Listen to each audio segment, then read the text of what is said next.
Donc on va faire le cours les Shlema de Eliaou, Yaakov, Yehuda, Ben, Patricia Chaya.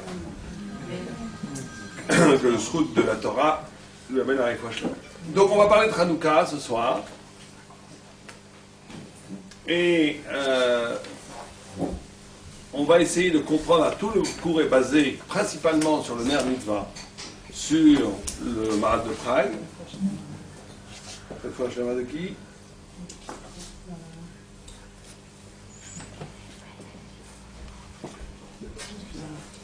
Il y a besoin d'une grande réfoua si ça prend pas le temps.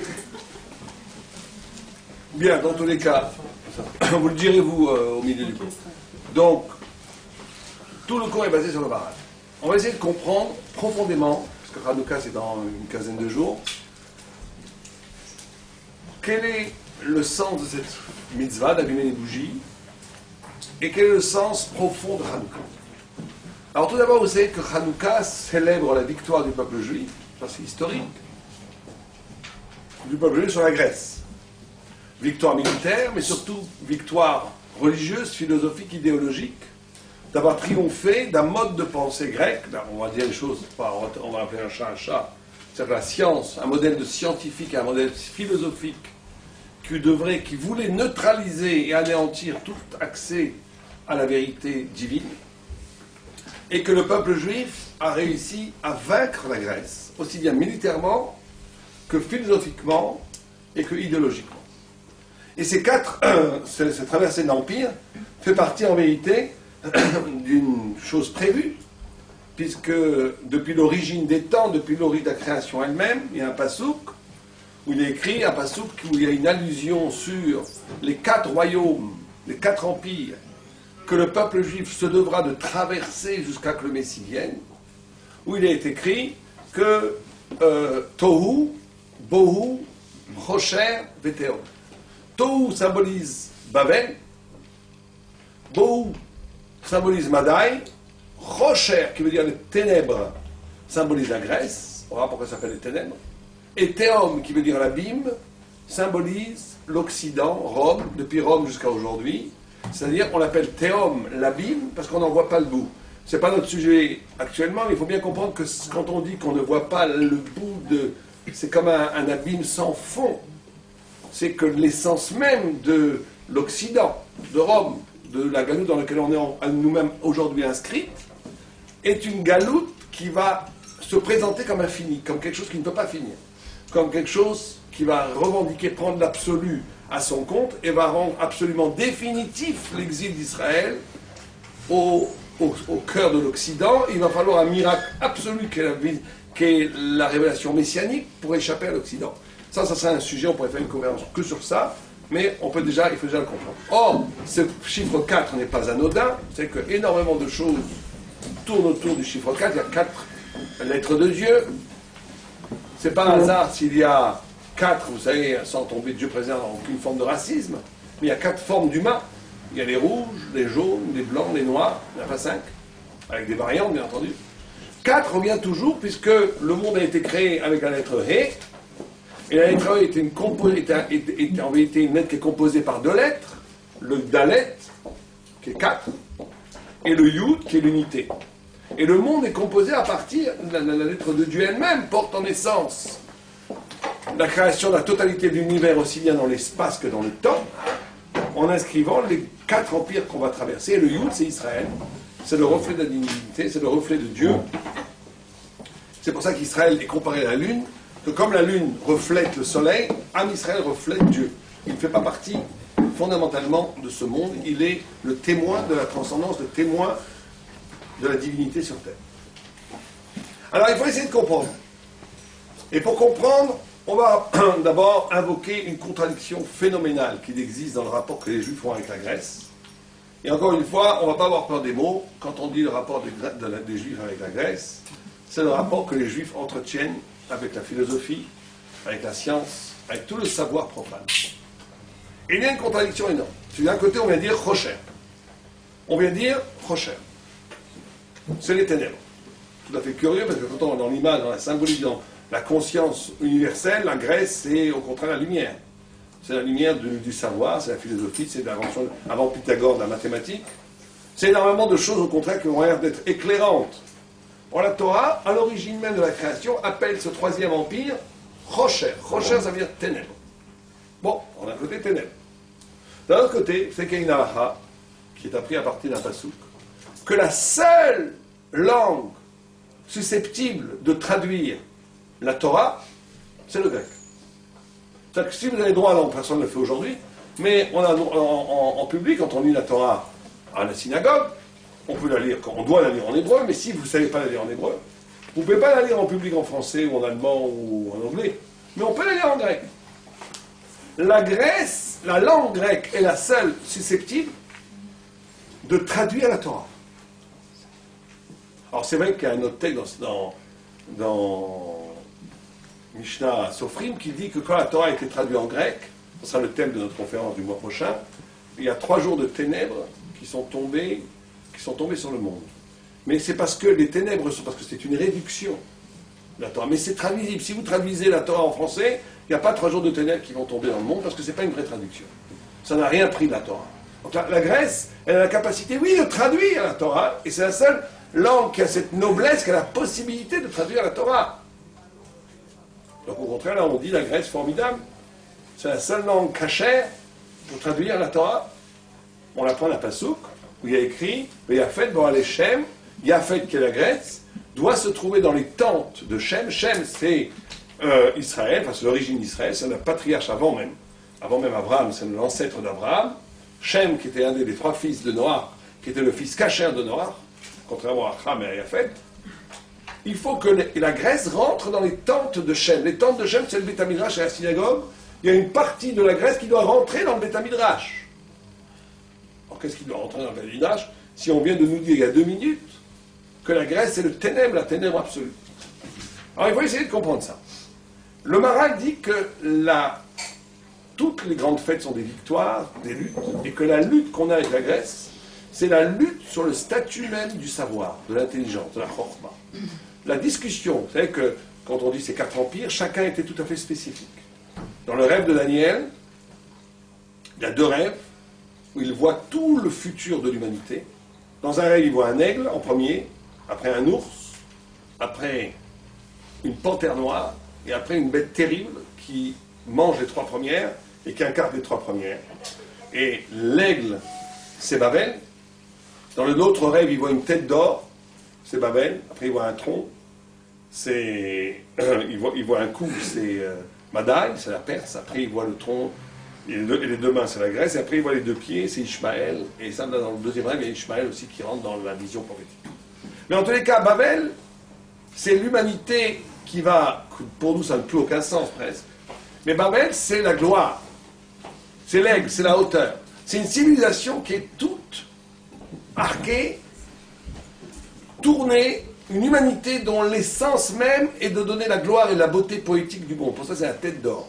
C'est-à-dire qu'il paraît, on n'a plus aujourd'hui aucune trace de ça, que l'empire babylonien avait construit des édifices somptueux, les 7 jardins suspendus, des choses légendaires, magnifiques, juste pour donner la gloire à l'homme. La Perse, c'est le corps.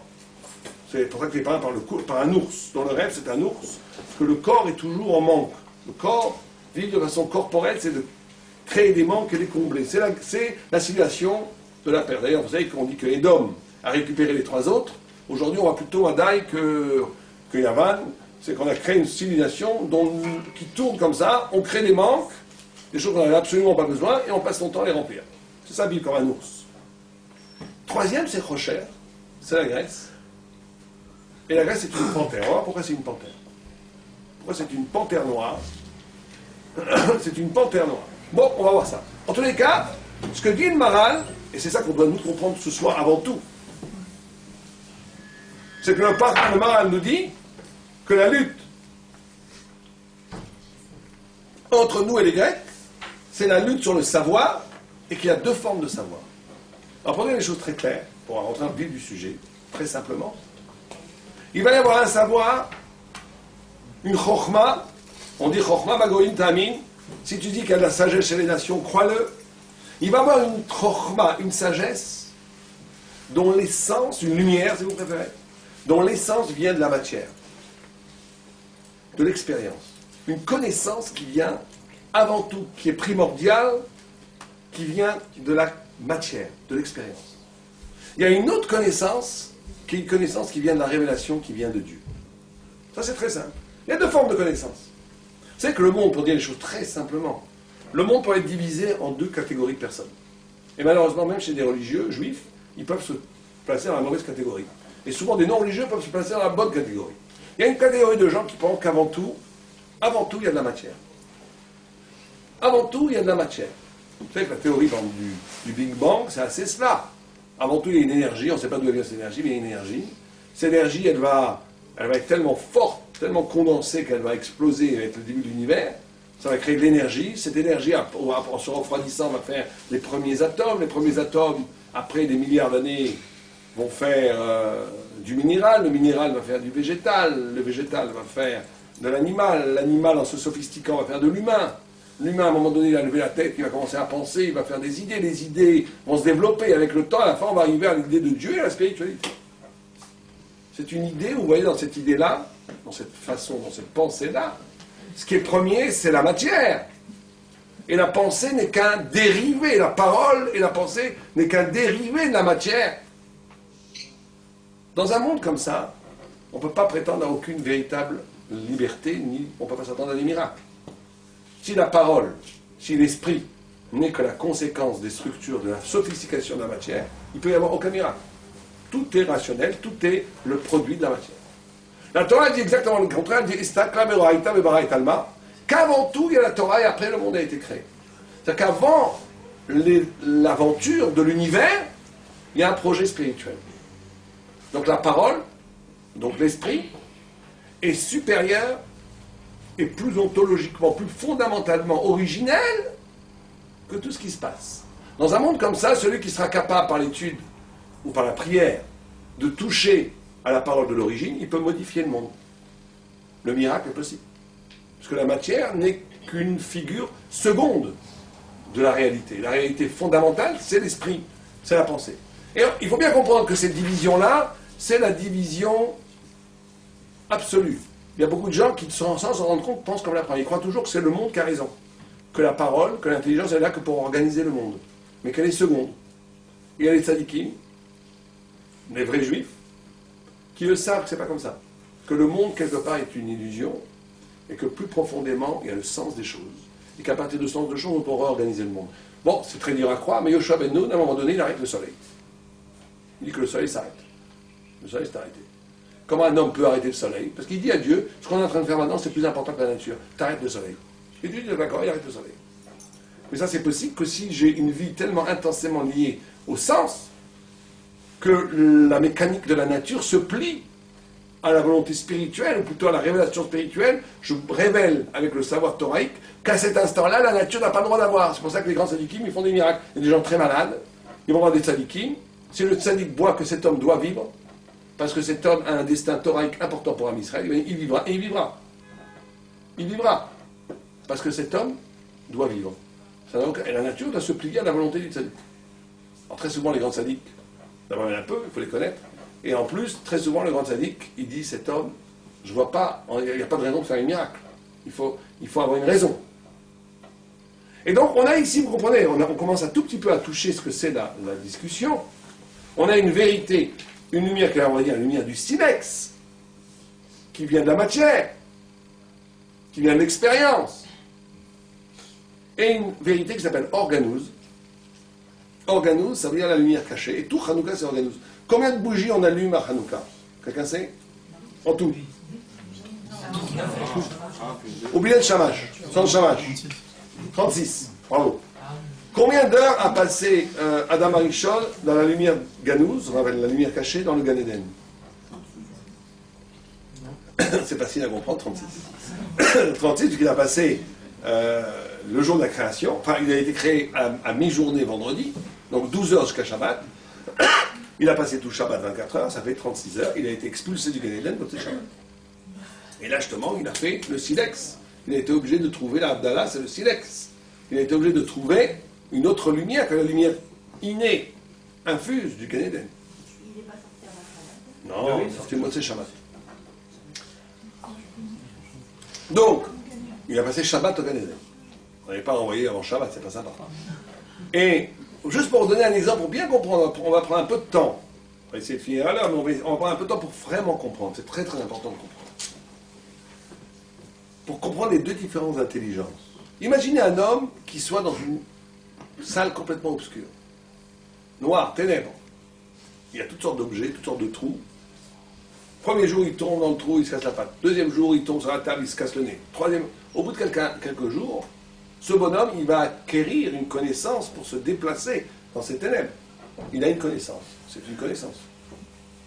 Vous allumez un tout petit peu la lumière, il n'avait pas vu qu'il y avait un interrupteur. Vous allumez la lumière arrive, toute cette connaissance, elle est nulle et non avue, elle est plus belle et caduque, il n'a plus besoin. C'est ça la différence entre les deux connaissances. Une connaissance qui n'est que le produit de l'expérience et qui est utile, très utile, très utile, ça sert à construire des avions, à faire plein de choses, très bien. Mais ce n'est qu'une connaissance qui révèle le réel, donc qui est servile, qui est au service du réel. Et il y a une connaissance qui est bien plus en amont que le réel, qui dit la vérité, le sens profond du réel.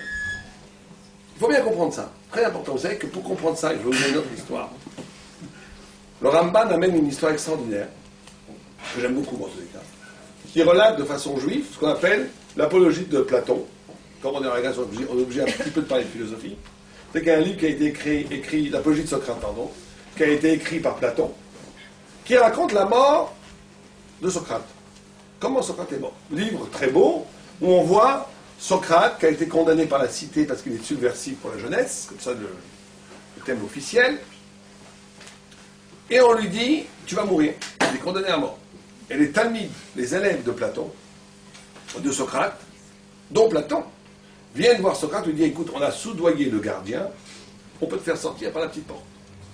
Et lui il dit non, et il donne deux raisons. Une, d'abord, parce que je vais écouter les lois du pays, c'est un peu rmar de vouloir mourir. Un pays qui veut te tuer, tu vas écouter les lois, bon. Mais bon, c'est un homme, c'est un yéké, il est honnête, il ne veut pas. Très bien. Et deuxièmement, il dit, et en plus, qu'est-ce qui me dit que philosophiquement, c'est plus intéressant de vivre que de mourir? On rigole, mais prouvez-moi. Qui dit que la mort est mieux que la vie? Ou que la vie est mieux que la mort? Il dit, philosophiquement, c'est pas prouvé.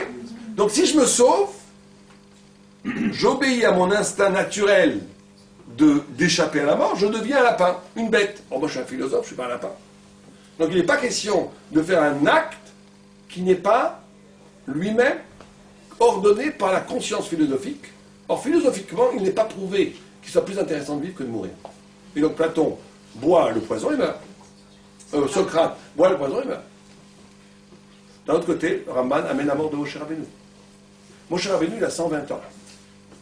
Moshe Rabbeinu a vécu la vie la plus extraordinaire qu'aucun homme n'a jamais vécue. Il a vécu 120 ans.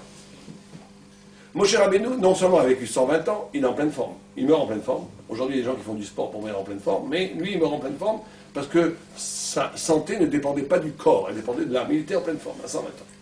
Et il va mourir, Dieu lui dit, tu vas mourir. Et Moshe Rabbeinu se met à prier Vaïtranan, 510, j'ai fait la gamatria de Vaïtranan, 518, je crois, prières, pour rentrer en Israël. Il ne veut pas mourir. Alors qu'il sait très bien, Moshe Rabbeinu, ce qu'il attend après la mort. Au point où vous savez que l'ange de la mort a été envoyé par Dieu pour tuer Moshe. Moshe lui a donné, c'est parce que des films de Bouddha, je dis, il a pris le bâton avec lequel il a cassé la mer Rouge, il a donné un petit coup de karaté, l'ange de la mort, il est tombé par terre, il s'est sauvé. Il est arrivé à voir le bon Dieu, il dit, je ne peux pas toucher Moshe, il est intouchable. Intouchable. Dieu lui dit, c'est pas grave. Je vais dire à l'âme de venir. L'âme, elle aime rejoindre sa source. Elle aime rejoindre l'origine, la lumière d'en haut. Et Dieu dit à l'âme, viens, viens, viens, comme un viens. Dieu dit à l'âme, viens. Et l'âme, elle répond, mais moi je suis mieux dans le corps de Moshe qu'au Gan Eden. Je n'ai rien à faire là-haut, je suis très bien ici. Moshe était arrivé à une telle perfection qu'il était à Olamat dans son corps, c'est pour ça que son corps irradiait. Il avait créé un mini Gan Eden, voilà, un Gan Eden portatif. Imaginez un paradis qui se balade partout. Moshe. Donc, Moshe Rabbeinu, c'est qu'il va avoir, après la mort, une vie de délice infinie. En plus, il n'a pas de doute. Il n'a pas besoin de Emouna. Il a vu Dieu. Hein, il a parlé avec Dieu. Donc, il n'y a pas de problème chez lui. Donc, il ne peut pas avoir peur de la mort. Or, non. Dieu lui dit, ça y est, ton temps est arrivé. Tu as vécu 120 ans magnifiques. Il t'attend le plus beau des paradis éternellement. Et toi, qu'est-ce que tu dis? Non, non, Vaïtranan, il prie tellement fort. que sa prière monte, que Dieu met que tout est brûlé, les anges qui essaient d'empêcher la tuila de monter sont brûlés par la foi. On raconte ça un peu de façon spectaculaire, mais c'est des réalités métaphysiques. C'est-à-dire que quand Moshe prie, sa prière monte là-haut, et les anges qui essaient de l'arrêter sont brûlés par la prière de Moshe. Au point où Dieu lui-même est obligé de fermer, ce qui s'appelle une sorte de barre, les nales, le pargode, il est obligé de fermer avec des portes d'acier spirituel pour que la prière ne monte pas. Et Dieu lui dit, die, stop. Tu ne rentreras pas en Israël, pourquoi? C'est un autre sujet. Parce que s'il serait rentré, ça aurait été le Messie. Il n'y aurait pas eu d'histoire. Donc il n'était pas question qu'il rentre en Israël. Mais on se demande, le Ramban demande la question, il dit, mais pourquoi? On a un goy, Socrate, qui meurt super classe, qui te dit, et Moshe Rabbeinu, on a l'impression qu'il veut. Alors il dit non, il dit c'est très simple. Allez, si on comprend bien ce qu'on a dit avant, on comprend la réponse. C'est que la chokhma grecque, la philosophie, la science, au point où le Maharal de Prague se permet de dire que ce n'est pas une vraie chokhma, parce que son essence, c'est quoi? C'est de révéler ce qui existe déjà. C'est de révéler ce qui déjà est existant. Or, de révéler, il faut bien comprendre ça, de révéler ce qui est déjà existant, c'est très bien. Ça permet de faire des médicaments, ça permet de faire des avions, ça permet d'utiliser la matière de toutes sortes de façons. Mais ça ne donne pas un sens à la vie. De savoir combien il y a d'électrons autour du noyau, de savoir combien il y a de planètes dans l'univers, c'est très bien. Mais ça vous donne un sens à la vie? Non. De révéler ce qui existe et de comprendre les mécanismes de l'existence, c'est très bien, mais ça ne vous donne pas un sens à la vie. Si on est absolument honnête. Au moins ici, on a affaire à des gens honnêtes. Socrate est honnête, absolument honnête. Il est arrivé à un niveau de connaissance où sa connaissance lui permet de révéler ce qu'il y a. Mais ce qu'il y a, ça sera avant lui, ce sera après lui. Et donc ça ne va pas changer sa vie. Ça ne donne pas un sens à sa vie, ce qui révèle. L'être, comme on a dit avant, la matière, le réel est avant moi. Moi je suis là que comme un spectateur, un décrypteur du réel. Or quand je décris le réel, c'est alors... Le Maharal est presque de façon insolente. Il dit c'est comme les enfants qui ouvrent des boîtes et ils voient 3 boîtes. Il y avait 3 balles dans la boîte. D'accord? Il y en aurait eu 2. Ça a changé beaucoup de choses. Bon, ils savent qu'il y a 3 balles. Très bien. Mais si tu es vraiment honnête, si tu n'es pas genre tu veux le prix Nobel, tu peux continuer à jouer avec l'existence. Socrate, il avait dépassé ça. Il s'en fichait du prix Nobel. Il s'en fichait de jouer à l'existence.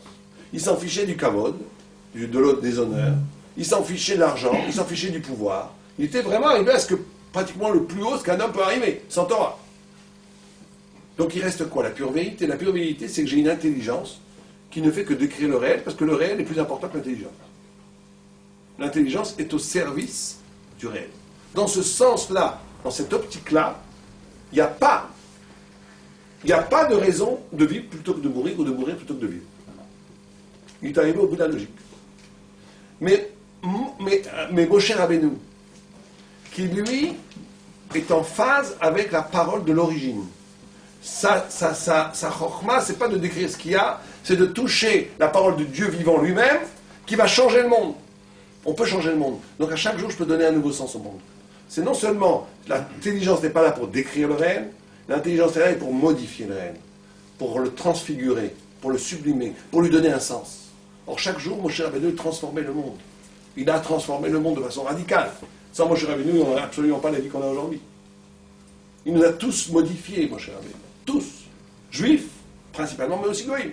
Imaginez un monde sans judaïsme, sans Tanakh, il n'y a plus de christianisme, c'est déjà la moitié de l'histoire de l'universel qui tombe. En réalité, c'est la totalité. L'histoire des co-occidentales. Il n'y a plus d'islam. Il n'y a plus rien. Il n'y a plus pratiquement la moitié. L'Europe de l'humanité a un autre destin. Donc Moshe Rabbeinu, recevant la Torah, a révélé au monde la vérité thoraïque, a modifié le monde entier. Il a donné un sens aux choses. Quand tu donnes un sens aux choses, tu ne veux pas mourir, parce que tu veux encore donner du sens.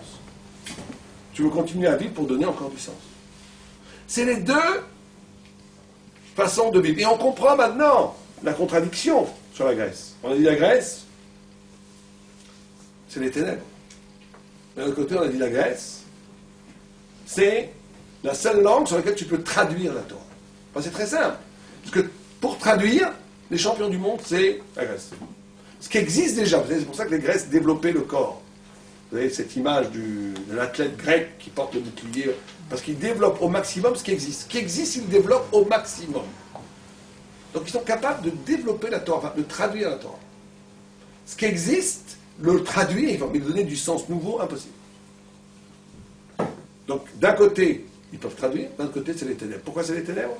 Parce que cette traduction-là va se poser comme un absolu et va masquer, on va voir, va masquer complètement la vraie transcendance.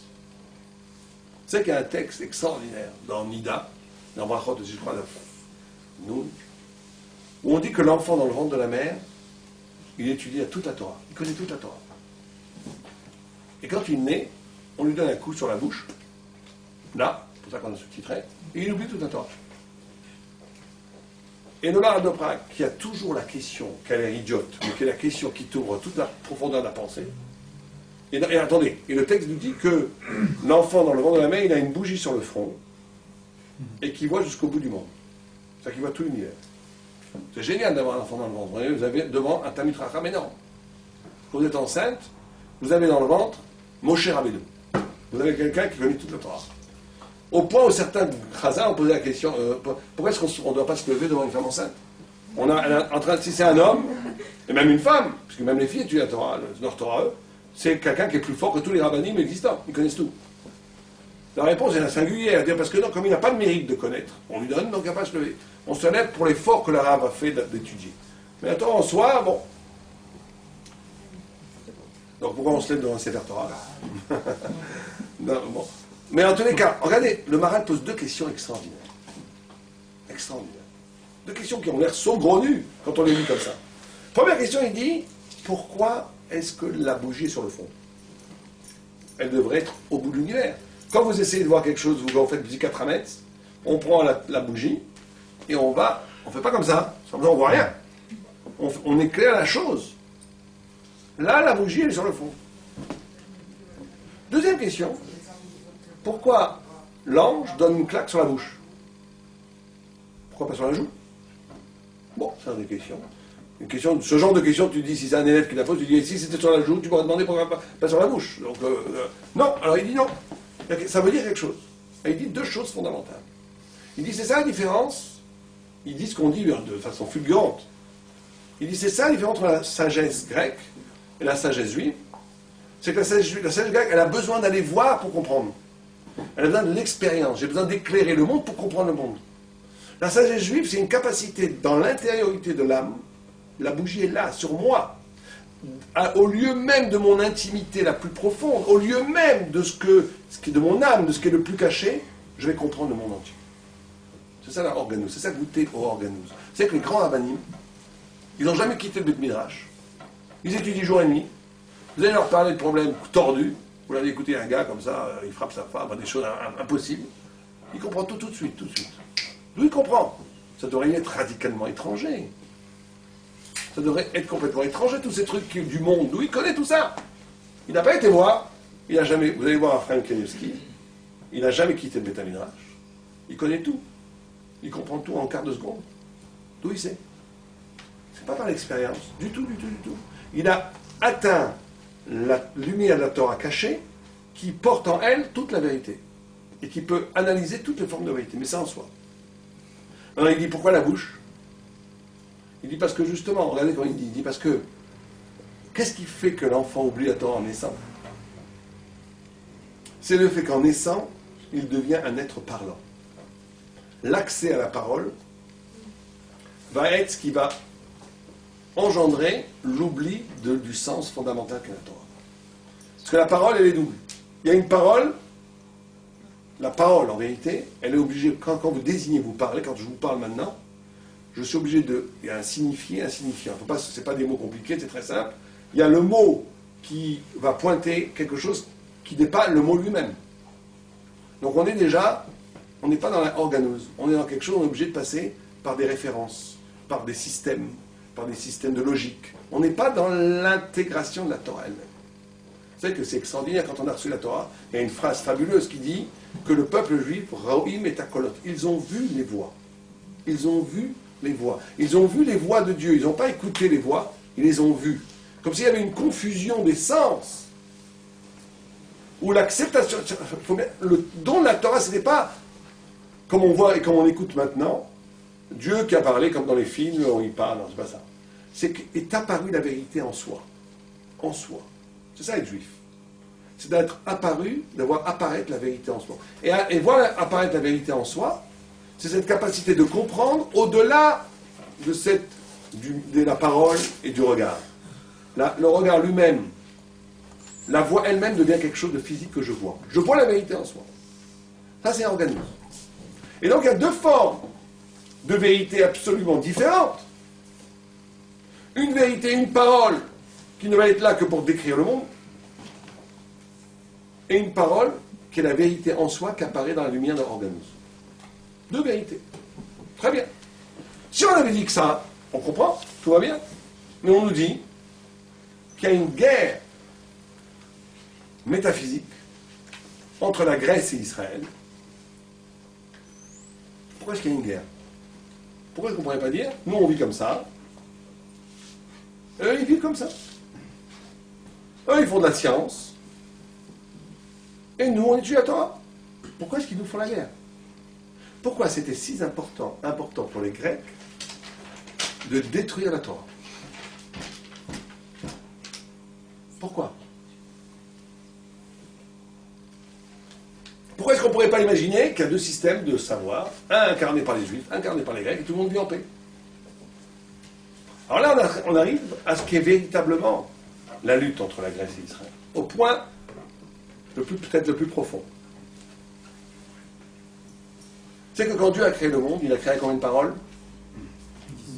10. Ça s'appelle la Sarah, Mahamarot, les 10 paroles de la création. Combien de paroles il a dit au Mont Sinaï? 10. Combien de plaies il a donné? 10. On a toujours ce chiffre 10, qui est les 10 sphirotes. Et on n'a pas le temps ici de faire l'étude, mais si on étudie les textes, on voit que les 10 Mahamarot, les 10 plaies, et les 10 paroles au Mont Sinaï sont intimement liées. La première, Anochi Hashem, je suis Dieu, c'est lié à Bereshit, la première parole, c'est Bereshit. Vous savez que la première chose qui a été créée par Dieu, c'est quoi? Quelle est la première chose que Dieu a créée? Comment? Non, avant ça. Non. Non. Non, la Torah, bien sûr, mais je parle dans le monde. La Torah a été créée avant le monde. La Torah est plus vieille que le monde. Le temps. Le temps. La première chose que Dieu a créée, on croit que le temps, c'est une conséquence de la matière. Le temps est tout le parchemin de l'univers dans lequel l'histoire de l'univers va se passer. Le temps. Le temps universel. Anochi Hashem, la première parole, je donne juste ça comme exemple. Anochi Hashem, je suis Dieu qui t'est sorti d'Égypte. À partir de maintenant, cette première, c'est un temps, une histoire propre à Israël. Si on prend les 10 Mahamarot, ces 10 Mahamarot qui sont universels pour le monde entier, les 10 Divrot, sur le 10 Mahamarot, c'est les 10 paroles que Dieu a créées, avec lesquelles Dieu a créé le monde. Les 10 paroles au Mont Sinaï sont les 10 paroles adressées à Israël. Et il y a une sorte de symétrie entre les deux, simplement l'une est pour le monde entier, l'un est spécifiquement pour Israël. Donc, les 10 plaies aussi. Les 10 plaies sont en négatif, chacun, c'est tout à fait lié à tout ça. On pourrait faire une étude rien que sur ces 10, 10, 10 et voir, montrer toutes les choses en soi. Tous les rapports. Et donc, le Maharal de Prague nous dit, la Grèce va puiser sa science de quelle parole? De quelle parole la Grèce va puiser sa science? De 10 Mahamarot. Les 10 paroles avec lesquelles a été créé le monde. La Grèce va puiser sa science. Donc on va dire, regardez la hauteur qu'on donne aux Grecs. On va dire que la philosophie, la science, va puiser sa légitimité. Quand on dit parole, comprenez, quand on dit parole qu'a créé le monde, ça veut dire toute l'intelligence qu'il y a derrière la rationalité, l'intelligence qu'il y a derrière tout acte de création. Quand Dieu crée un corps, il ne crée pas juste un corps. Derrière ce corps, ceux qui fait la médecine, il y a énormément de choses extraordinaires qui se passent. Des molécules, des convergences, des choses fabuleuses. Quand on étudie la nature, c'est fabuleux. On voit l'harmonie incroyable, intelligible entre les choses. La Grèce, elle puise sa puissance des 10 Mahamarot. Am Israël, il tire son intelligence et son identité des Asara Divrot. Or, quelle est la différence fondamentale entre les deux? Donc tout est d'origine divine à ce niveau-là. Les 10 Mahamarot et les Asara Divrot, elles viennent de Dieu. Donc on pourrait croire que Elou, Divrei Elohim Chaim, que les deux sont bonnes. Or, il y a une guerre. Et il y a un statut ontologique, un statut spirituel plus haut des 10 paroles sur le Sinaï que les 10 paroles qui ont créé le monde. Mais si je vous demande, qu'est-ce qui sous-tend fondamentalement les 10 Mahamahot? Quel est le concept qui le sous-tend? Si je vous demanderais, donnez-moi un concept auquel s'articulent les 10 paroles de la création. Vous me donnerez quoi comme concept?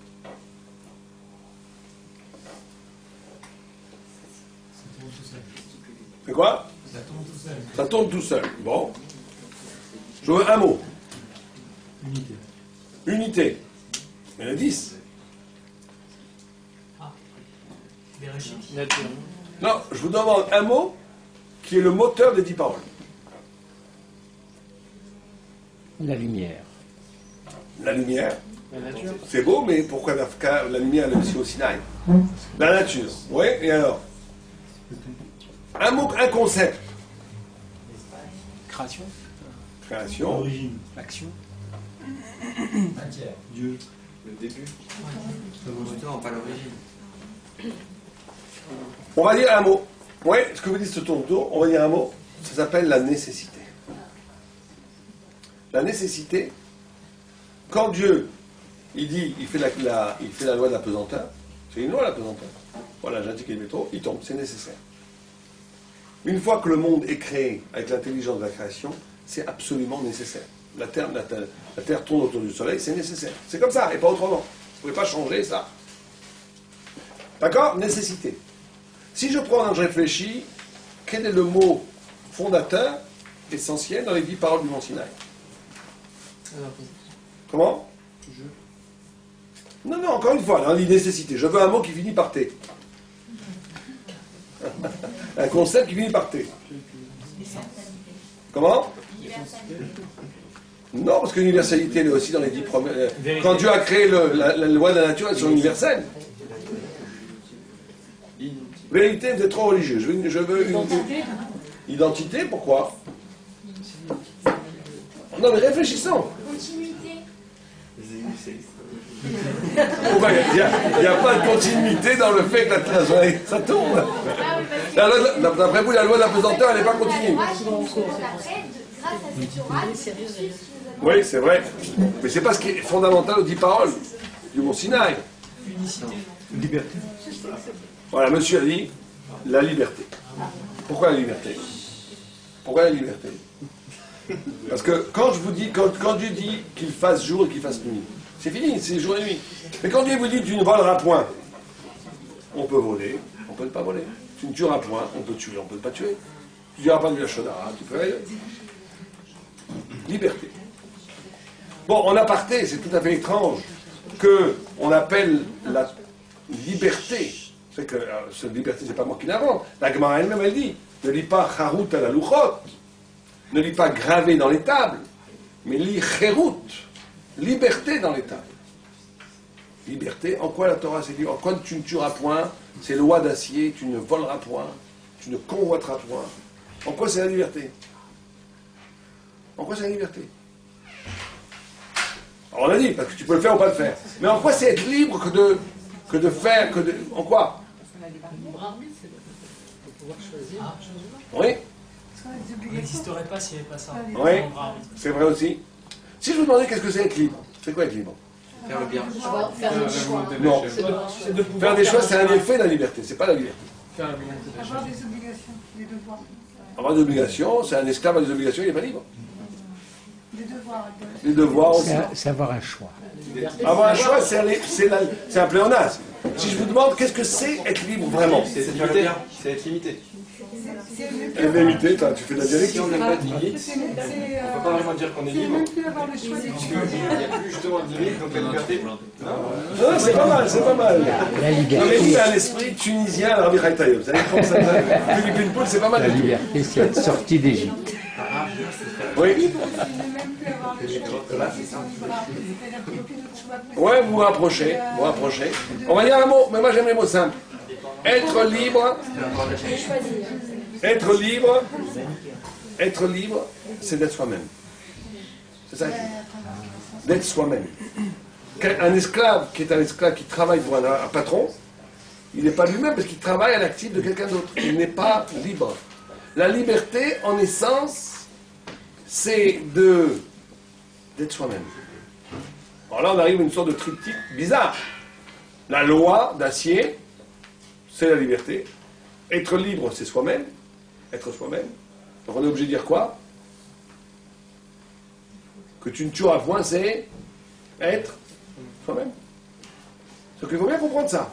La Torah, les lois, c'est pas des lois extérieures.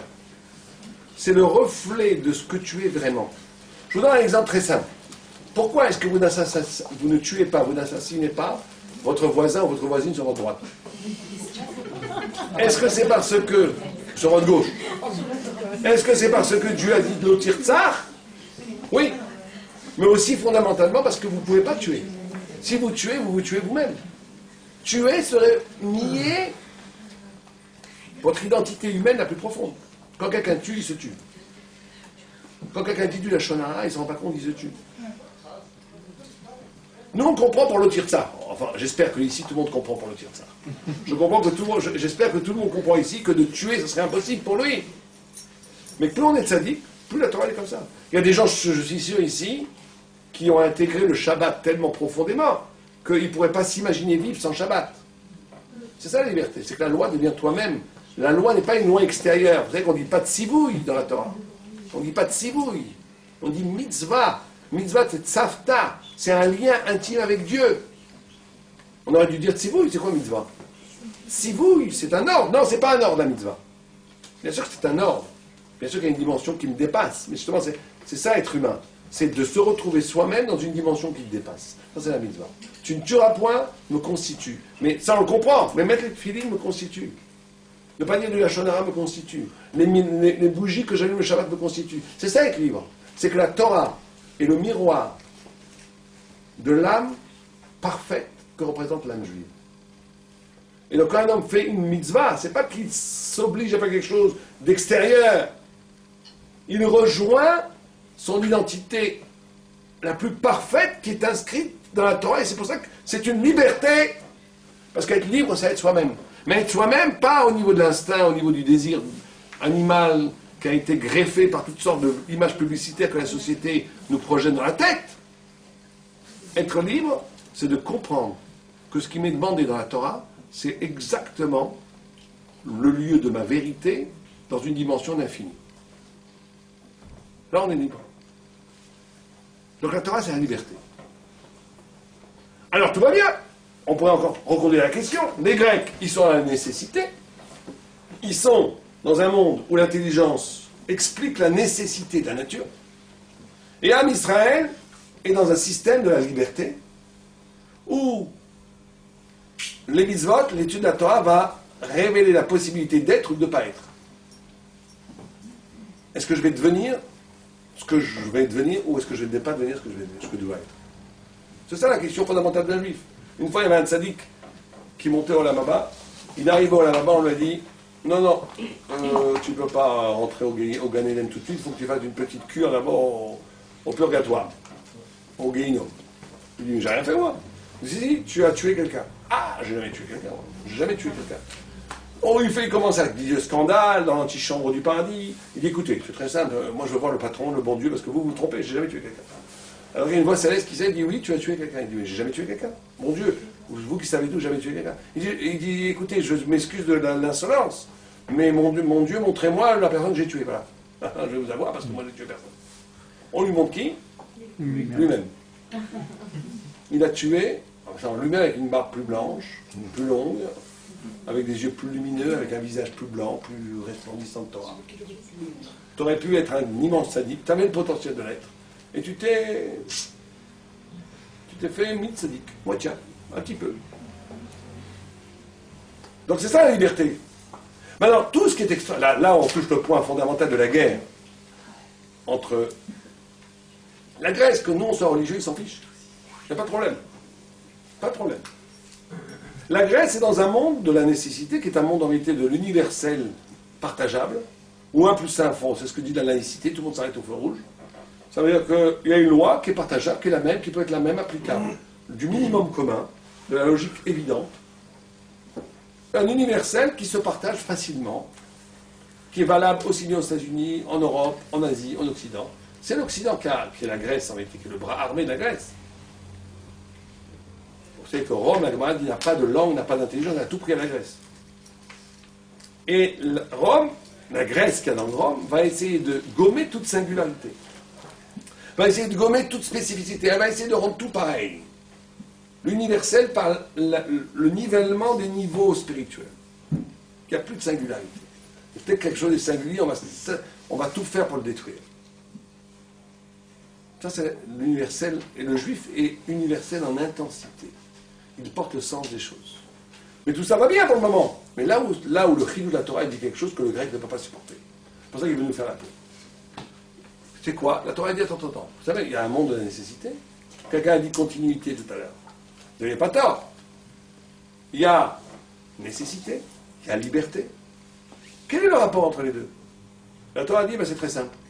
Toute la nécessité n'a été créée que pour la liberté d'Israël. Alors là, vous dites ça à un grec, il devient fou. Que vous ayez, vous, votre petite religion dans votre montagne, pas de problème. Mais que vous me dites que la loi mathématique, que la loi de la physique, que la philosophie, que la science biologique, que tout le monde entier dans son intelligence de la nécessité, c'est-à-dire Asara Mamarot, n'a été créé que pour que moi, le juif, je puisse mettre les tefilines. La loi de la pesanteur a été créée pourquoi? Pour que mes tefilines, ils ne volent pas en l'air. Pour plus les mettre là. La mathématique a été créée pour qu'on sache qu'il y a 4 parachutes dans les tefilines et qu'il puisse y avoir le chiffre 4, etc., etc. Alors là, vous le rendez fou.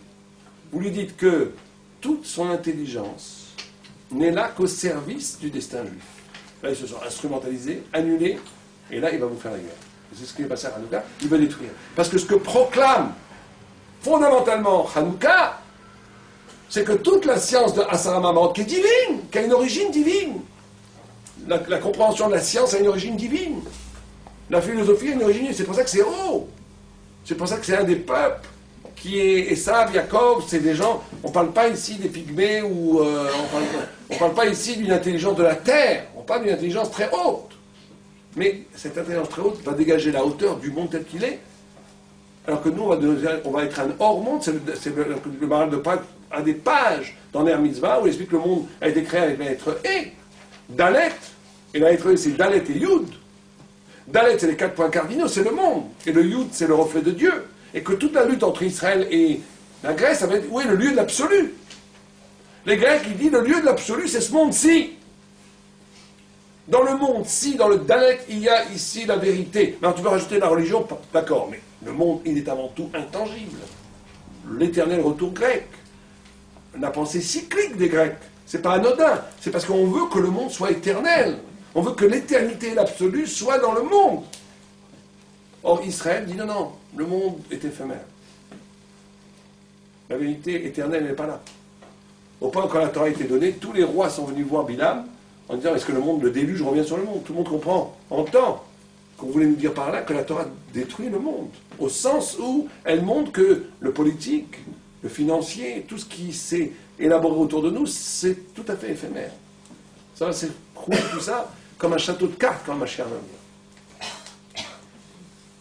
Et donc, ce que ne supportent pas les Grecs, et c'est ça la guerre, c'est pas qu'il y ait une spiritualité, c'est qu'on dise, que le peuple juif dise, que toute la matérialité n'est là que pour servir la spiritualité. Que toute la rationalité n'est là qu'au service de la liberté d'Israël. Et donc, que le sens ultime des mathématiques, que le sens ultime de la biologie, que le sens ultime de la physique, et que le sens ultime de la philosophie n'a de sens que dans la liberté d'Israël, ce que je venais de finir ce matin ou pas. Vous lui dites ça, mais c'est pas possible. Et pour le juif, vous savez que la plupart des gens pensent que l'âme dans le corps, c'est qu'un abaissement du corps, un abaissement, c'est juste pour donner du mérite à l'âme de ne pas avoir succombé. Pour le juif, quand l'âme tombe dans le corps, elle va revenir plus riche que ce qu'elle était partie au début. Le corps sanctifie l'âme. Le corps sanctifie l'âme parce que l'âme, ici, au contact du corps, va être obligée de donner, d'avoir des aventures qu'elle n'aurait jamais eues sans le corps. Et donc on a ici une discussion fondamentale et une guerre. Alors nous on dit qu'on a gagné la guerre, très bien. Mais en réalité si on regarde de plus près, on n'a pas l'impression d'avoir gagné la guerre. qu'on dit que depuis qu'on a traversé l'Empire grec, qu'est-ce qui s'est évanoui en Israël? La prophétie. La prophétie. Il n'y a plus de prophètes. Dans la première vue, c'est les Grecs qui ont gagné. Pourquoi on dit qu'on a gagné la guerre? Pourquoi on célèbre ça? La Grèce a été une catastrophe pour Israël. Il n'y a plus de prophétie. Or, le prophète, c'est celui qui reconduisait la parole sinaïque à chaque époque en Israël. Or là, il n'y a plus de prophétie. Pourquoi c'est une si grande victoire? D'abord, pourquoi il n'y a plus de prophétie? On a dit la panthère. Dans le rêve de Daniel, la panthère. La panthère, à l'intérieur, c'est toujours la chutzpah. La notion de chutzpah, d'insolence. Pourquoi insolence? Le Maral donne un très bel exemple. Il dit, imaginez que vous avez un territoire infini devant vous. Infini. Et qu'il y a un mur devant ce territoire infini.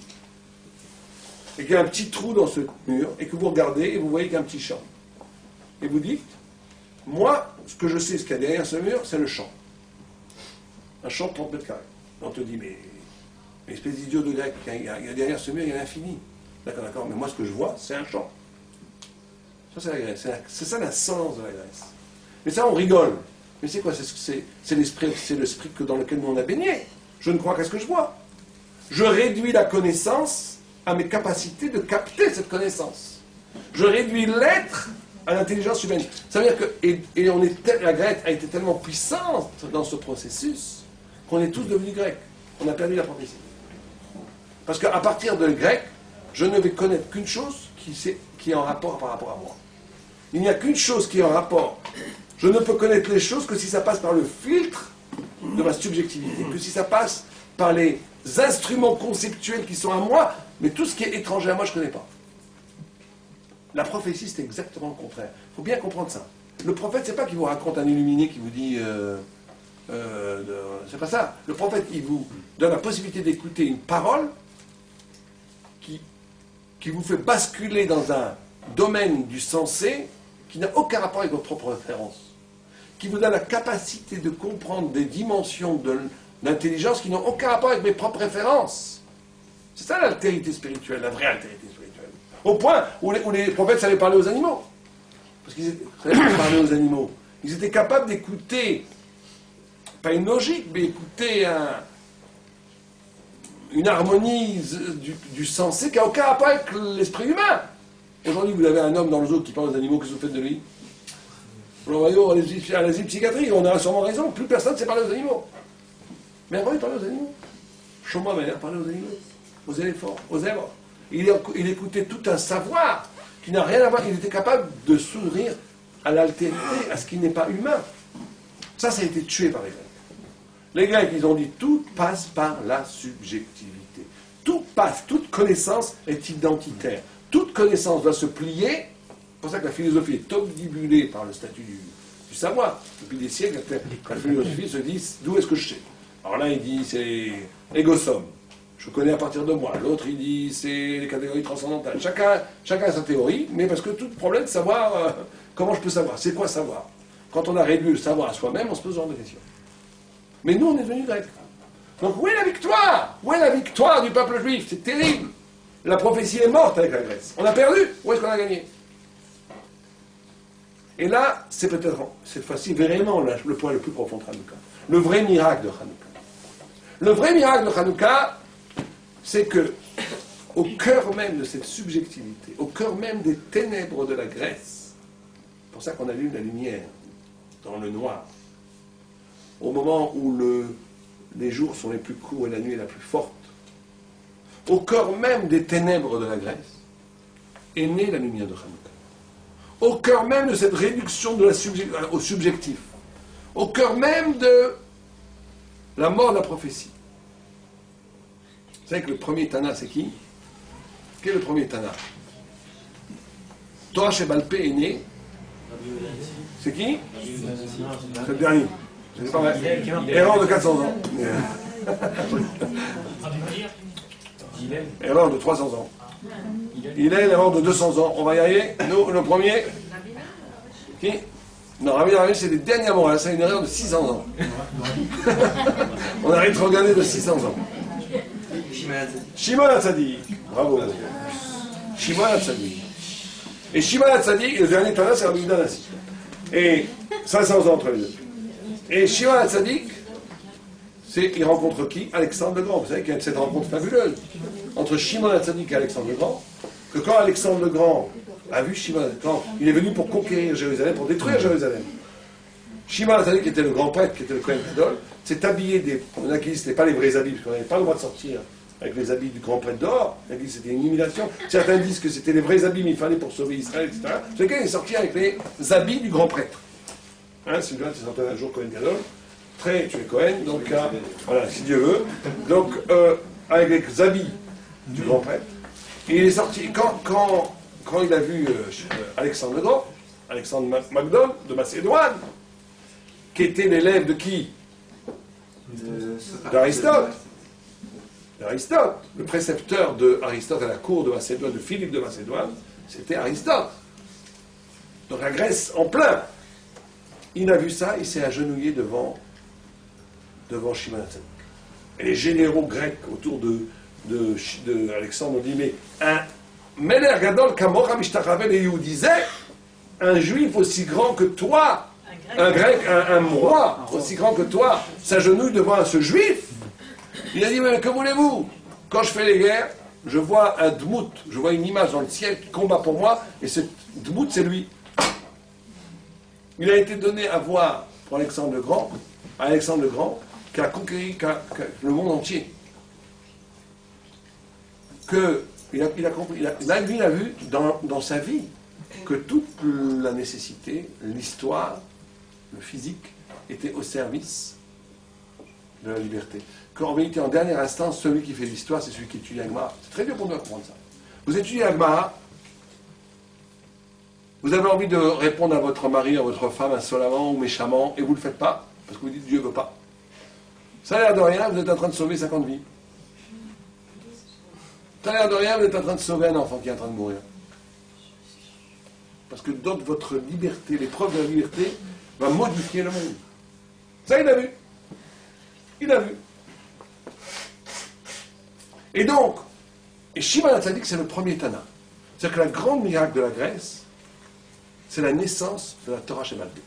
La Torah Sheba'al Peh, c'est pas... elle existait avant, parce qu'il y a eu tout un Lacham Hashem Sinaï, énormément de choses qui étaient orales, qui ont été transmises du Sinaï jusqu'à Shimon HaTzadik. Mais la Torah Sheba'al Peh que nous on connaît, ça veut dire la diversité des opinions.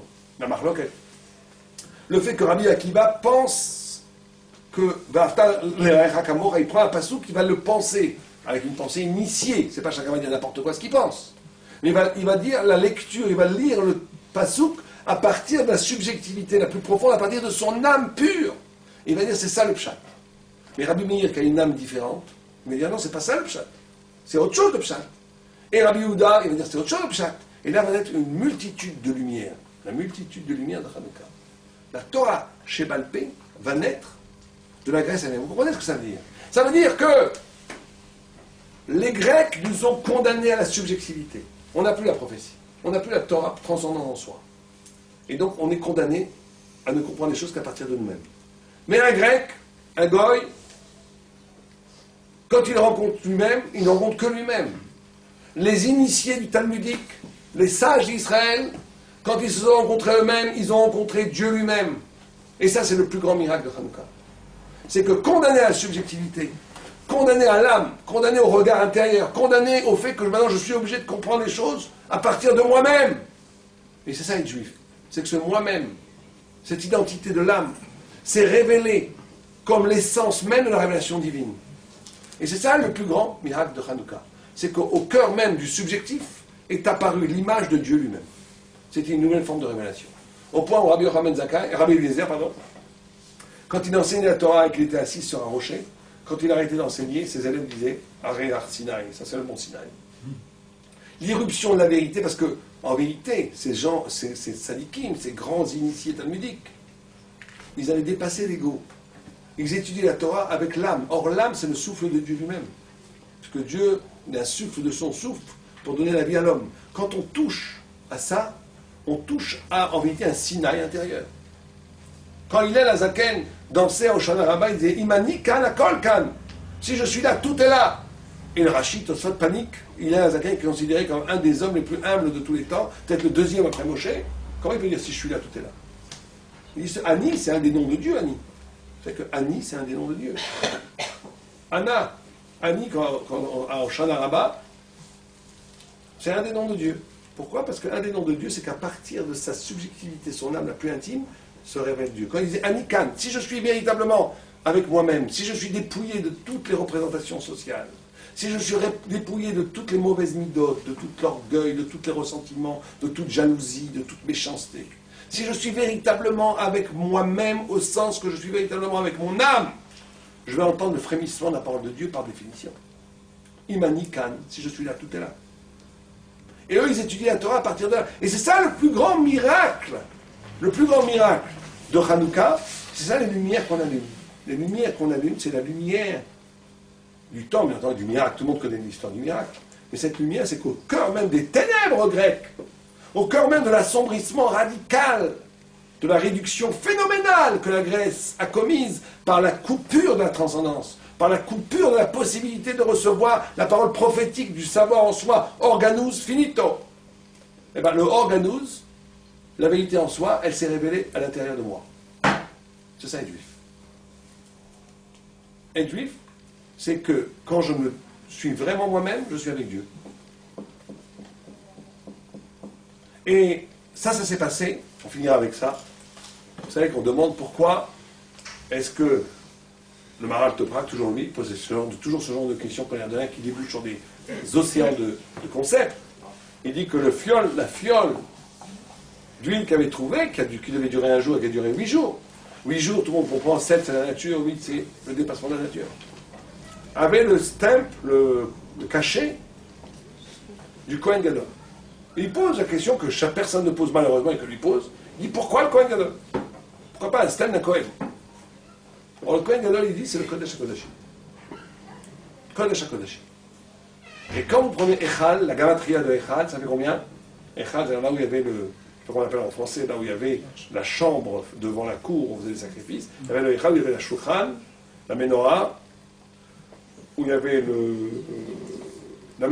Mizbeach HaZahav, la Menorah au sud, la Shulchan au nord, et après il y avait Kodesh HaKodashim, il y avait le Aaron HaKodesh.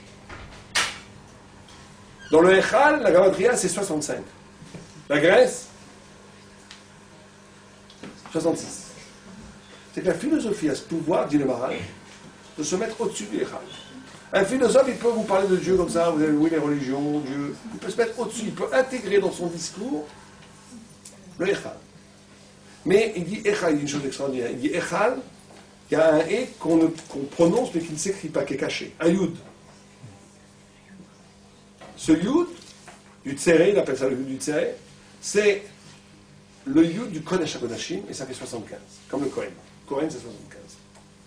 Il veut nous dire par là que quoi? Il veut nous dire que, on va vraiment finir avec ça, parce qu'il faut conclure, mais pour bien comprendre la fin, il faut encore 2 minutes d'intention.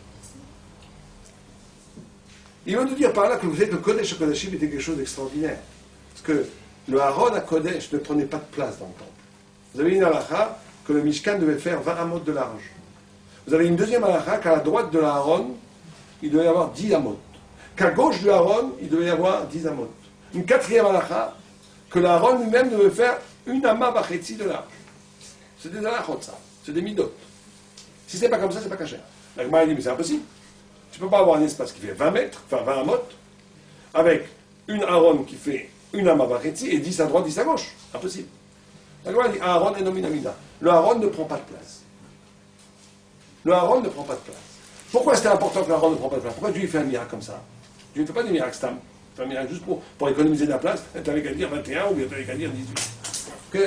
Donc ça nous apprend quoi? Qu'il y a un point dans l'univers, qui est le Kodesh HaKodashim, qui n'obéit pas aux règles de la création. Il y a un point dans le monde qui est en réalité le point de l'origine. Chaque origine n'obéit pas aux mêmes lois qui vont se passer après. Si vous prenez un enfant dans le ventre de sa mère, il vit dans des conditions qui seraient la mort pour lui après la naissance, et inversement. À l'origine échappe toujours à ce qui va prévaloir après. Or, le point originel de l'univers, c'est le Kodesh HaKodashim. Dans ce point-là, il y a quelque chose qui est au-delà de la rationalité. Et on ne peut vaincre la Grèce, que si on touche au Kodesh HaKodashim. Imaginons Elazar à Cohen, les Maccabis. Imaginez que c'était de la folie furieuse, ils étaient 300. Après certaines villes, c'était même moins. Mais prenons même la ville la plus importante numériquement. Ils étaient 300. 300 bonhommes à la yeshiva qui se disaient, marre, c'est clair qu'on va leur faire la guerre. Comme si nous, là, on est combien? On est 100. On va dire, allez, maintenant, on va faire la guerre aux États-Unis. On va gagner. Bon, on baboule. Mais oui, justement, c'est ça, c'est au-delà de la rationalité. Il y a un moment donné où quand la Torah est en danger, il n'y a plus de trèche-bonne, il n'y a plus de calcul. Il n'y a plus de calcul. Alors on dit, t'es fou? Oui, je suis fou. Et je veux être fou. Parce qu'on sait que on sait que ou bien le monde n'a pas de sens, donc on va mourir, et c'est pas grave, parce que le monde n'a plus de sens. Sans Torah, le monde n'a pas de sens. Mais Mistama, il y a un sens, parce que tu n'as pas créé le monde et la Torah pour rien. Donc on va rentrer dans un système qui n'obéit pas à la raison, et on va gagner. Ils ont gagné. Ça s'appelle Misirut Nefesh. Mais c'est pour ça, Misirut Nefesh, c'est la possibilité de donner son âme, de dépasser le rationnel. Mais Misirut Nefesh n'est possible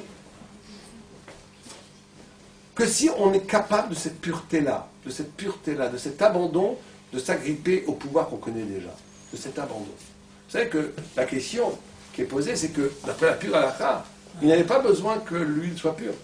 Il y a un principe halakhique qui s'appelle Touma Utra Betsibo. Si la Touma est impure, si le peuple, la majorité du peuple juif est impur, on a le droit de faire des sacrifices et d'allumer les bougies impures. Touma Utra Betsibo. Il n'y avait pas besoin. Pourquoi est-ce qu'il voulait absolument que ça soit pur? Parce qu'il voulait voir un miracle. Il n'y a pas de miracle sans pureté. Vous savez que si vous voulez un miracle dans votre vie, si on veut un miracle dans nos vies, on est obligé d'être pur. Les gens qui continuent à aller en boîte de nuit, qui font des bêtises et qui disent oui, moi je voudrais que tu pries pour moi pour un miracle, il n'y a pas, ça ne marche pas comme ça. Le miracle ne peut avoir lieu que si on est pur. Donc ils voulaient un miracle. Donc ils ont. C'est un luxe halakhique. D'après la halakha, il n'y a pas besoin d'avoir de luxe. Toute cette histoire de Hanouka, c'est un luxe halakhique. D'après la halakha, on pouvait allumer les bougies, tamé. L'huile, tamé. Touma ou trabetsivo. Pourquoi est-ce qu'il voulait que ça soit pur? Parce qu'il voulait un miracle. Pourquoi est-ce qu'il voulait un miracle? Parce qu'il voulait voir, est-ce qu'on a perdu la Torah? Est-ce qu'on est condamné à être grec? On n'a plus de prophétie? Est-ce qu'on va être condamné à se souvenir d'un passé glorieux, mais qu'en vérité on est une relique de Torah et plus rien? S'il y a un miracle, ça veut dire que cette Torah Shebalpé, que cette façon de comprendre la Torah à partir de nous-mêmes, elle a la même dimension spirituelle, et la Gemara va même plus loin, elle dit Chacham Adif Minavi. Le Chacham est plus fort que le prophète. Mais il nous faut une preuve de Dieu, il nous faut un signe de Dieu. Est-ce que cette façon d'interpréter le Passouk avec ma subjectivité, c'est une révélation de Dieu? Ou peut-être c'est juste peut-être du pur fantasme, peut-être c'est du pure interprétation, c'est peut-être de l'opinion, c'est peut-être plus de la Torah. On veut un miracle. Pour voir que notre Torah Shebalpé, qui est une Torah interprétative des Rabbanim, c'est aussi une révélation aussi forte que Sinaï et que les prophètes. On veut un miracle. Quand ils ont le miracle, le Midrash nous dit Raou Sheshrina Shora Be-Israël. Ils ont vu que la présence divine est encore latente sur Shora, comment dire Shora, siège dans le peuple. Et ils ont compris donc à la validité de cette nouvelle forme de relation à Dieu et à Torah Shebalpé. C'est pour ça qu'ils voulaient le miracle. Les deux moussas, je voudrais finir avec ça vraiment, que nous on peut interpréter, qu'on doit en tous les cas apprendre de ça. C'est cette notion de pureté. Vous savez que quand on commence quelque chose, il faut que ça soit pur. C'est pour ça que les pauvres, les convertis, quand ils viennent pour se convertir, un juif qui n'est pas converti, on lui dit tu fais ce que bon, tu dois faire ça, tu fais pas ça, tu restes juif. Un converti, il doit tout prendre sur lui. Si une mitzvah il ne veut pas faire, sa conversion est nulle et non avenue. Il lui dit moi je suis prêt à tout faire, mais me raser avec un rasoir, je ne peux pas. On dit monsieur, retournez en Afrique, on va pas de vous. Ça veut dire qu'il n'y a pas de commencement qui n'est pas parfait. Il n'y a pas de commencement qui n'est pas parfait. Un commencement, il doit être parfait. Tu veux commencer? Tu veux rentrer dans le peuple juif? Tu dois être parfait. Au début. Après, si tu as été parfait, après tu tombes, tout le monde peut tomber. Mais au début, tu dois être parfait. Nous, c'est pareil. Si on veut commencer quelque chose, on est obligé de le commencer de façon parfaite. Pure. C'est le premier enseignement moussarique que nous, on pourrait apprendre de ça. Le deuxième, c'est qu'il faut être capable de lier sa vie à Kodesh HaKodashim. À une dimension irrationnelle, à une dimension qui dépasse. Il faut arrêter d'être tout le temps dans le calcul, tout le temps d'être dans est-ce que ça va marcher, pas marcher, si je fais ça, pas. Il faut à un moment donné être au-delà de tout ça. Laisser lâcher prise. Faire confiance, la confiance. Confiance en Dieu. Regardez, plus tard on fera sûrement, si Dieu veut, une conférence sur Purim. Regardez Haman. Il a tout fait pour détruire le peuple juif. On dit que c'était le politicien le plus habile de tous les temps. Il a tout fait. Et tout ce qu'il a fait, c'était pour notre bien, à la fin. Puisque sans Haman, il n'y aurait pas Purim. Donc, quelqu'un qui a tout fait, les Chesh Baba, c'était le roi du Olamazé. Il a fait tout ça et à la fin, tout ça c'était pour nous. Il faut avoir confiance. Il faut lier sa vie à un niveau, il faut lier sa vie à un niveau de révélation qui est Kodesh HaKodashim, qui n'est pas lié à notre maîtrise, qui n'est pas lié à nos petits calculs. Si on fait ces deux petites choses-là, on est sûr de voir dans sa vie des miracles. Les miracles de Hanouka, c'est ça. On est sûr de voir dans sa vie des miracles. Mais il faut juste faire ce petit effort. Alors, nous, on va prendre 3-4 minutes pour des questions. Est-ce qu'il y a des questions? Aucune question? C'est clair? S'il n'y a pas de question, c'est ou très bien ou très mal. Vous n'avez rien compris, ou je me suis très mal exprimé, ou bien il n'y a plus rien à dire. Vous avez des questions? Personne? Oui, allez-y. Echad, c'est 65. Et Chaf, ça fait combien? 25. Oui, Chaf, la même. Ça fait combien? Plus le Yud, Echad, He, Yud, Chaf, 65. Yavan, 66. Oui, il y a le Yud dans Echad. Le Yud du Tseret, c'est dans le He. Dans le He, il y a un Yud qui s'appelle le Yud du Tseret. Un Yud caché. D'autres questions, oui, allez-y. Oui, c'est pas directement. Est-ce que vous avez déjà fait l'école d'Athènes ou vous envisagez de le faire? Ça m'intéresse. Le texte sur l'école de Torah, il est fabuleux ce texte. Ouais. On le fera sûrement en étude dans Yaakov. Dans Yaakov, on pourra le faire. Oui, il y a un texte extraordinaire sur un homme qui est envoyé à l'académie d'Athènes, parce que Platon a créé l'académie, et où il y a des discussions d'une profondeur abyssale. Mais il faudrait qu'on fasse le texte, ça, c'est une étude sur le texte. Peut-être qu'on fera ça, c'est intéressant, peut-être que dans 2 semaines, je commencerai ce texte. Parce qu'il y a un gars de Lina qui explique le texte, le mardi soir. Le mardi soir, Le mardi soir. Tous les mardis soirs, il y a un cours de Yaakov. 2 questions. Oui. La première, vous avez dit au tout début que les Grecs, la traduction du Sefer Torah en grec, c'était la seule traduction valable, entre guillemets. Ça voudrait dire que si un Sefer Torah, un vrai Sefer Torah sur du parchemin avec de l'encre serait écrit en grec, C'est bon. ça serait valable. Simplement, le Rambam dit qu'aujourd'hui, on n'a plus le vrai grec. Je ne sais pas si quelqu'un a fait du grec ici. Il dit c'est Meshubash. Qu'on n'a plus tellement la tradition du grec ancien vrai. Je ne sais pas s'il y a des hellénisants ici qui connaissent le grec, mais que le Rambam dit que c'est plus le vrai grec. Et c'est pour ça qu'on est sans fait qu'on est. Et la deuxième, c'est, vous avez dit qu'il Si, fallait le grec ancien, il existe. Il existe. Mais le Rambam dit que même le grec ancien qu'on a aujourd'hui, il est un peu tordu par rapport au vrai grec ancien. Juste rapidement pour la deuxième, c'était, vous avez dit qu'il voulait de l'huile pure parce qu'il voulait voir un miracle. Ouais. Et il y a une phrase très connue, on dit une somme prime à la naisse. Donc ça veut dire qu'eux, ils ont utilisé de l'huile pure en petite quantité, ils savaient très bien que ça allait être insuffisant, en attendant un miracle. Oui, mais si ça n'avait pas marché, ils auraient allumé avec de l'huile impure. Ils ne sont pas sommaires à la naisse. Ah, oui, bon. Ils auraient allumé avec de l'huile impure. Mais ils attendaient le miracle absolument. Et le miracle s'est passé. Et là, pour eux, c'était un témoignage magnifique de la pérennité du judaïsme. Sans ça, ça aurait été une catastrophe. Et normalement, il n'y a pas justement cette émouna innée de cette pérennité du judaïsme. Si dans la Torah on nous dit qu'il doit y avoir Mashiach, alors pourquoi est-ce qu'ils avaient besoin de ça C'est pas évident. C'est vrai, mais c'est pas évident. Il y a un texte qui dit que, à un moment donné, si l'alliance. C'est pas évident. C'est des discussions. Et on l'a su qu'après coup, ça. Il n'y a pas un texte dans la Torah qui dit ça. Il y a un texte dans le Chazal qui dit ça. Parce que ça pourrait être perçu comme au contraire un manque de émouna, de se dire si ce nest n'arrive pas, alors Non, mais c'est c'est pas une question de. ça peut pas être la fin pour nous. Il voulait donner une légitimité divine à cette nouvelle expression spirituelle qui était la Torah Shabbat. Ils étaient obligés, sinon c'est trop facile de dire ce que je veux, puisque j'ai une assurance vie éternelle, tout ce que je fais c'est bien. Il faut le vérifier. Bien, oui, allez-y. Non, moi je veux juste comprendre quelque chose sur le type, c'est la nécessité qui permettait aux Juifs d'être libres. Ça veut dire que c'est vrai qu'il... Non, j'ai pas dit que la nécessité permettait aux Juifs d'être libres. Non. Je dis que la nécessité, qui est le concept de l'expression de la science innée, de la science divine, innée dans la nature, n'a de sens qu'au service de la liberté d'Israël. C'est-à-dire que pourquoi il y a des lois physiques, pourquoi il y a de l'être, plutôt que rien, pourquoi y a-t-il des choses? Parce qu'elles ne sont là que pour donner un cadre à la liberté d'Israël. Oui, d'accord, c'est ce que j'avais compris, je me suis exprimé. Donc ça veut dire que si c'est que dans le cadre de l'Israël, donc c'est vrai qu'en réalité, toute la recherche qu'ils faisaient, c'était pour les autres, mais pour eux, ils n'avaient pas vraiment de liberté. C'est ça qui inquiète, qui embête fondamentalement le grec. C'est-à-dire, comment toi tu m'instrumentalises, où toute ma science, tout ce que je suis n'est qu'au service de quelque chose que je connais absolument pas, qui n'a aucun rapport avec moi. On dit oui, c'est ton niveau d'être. Bien.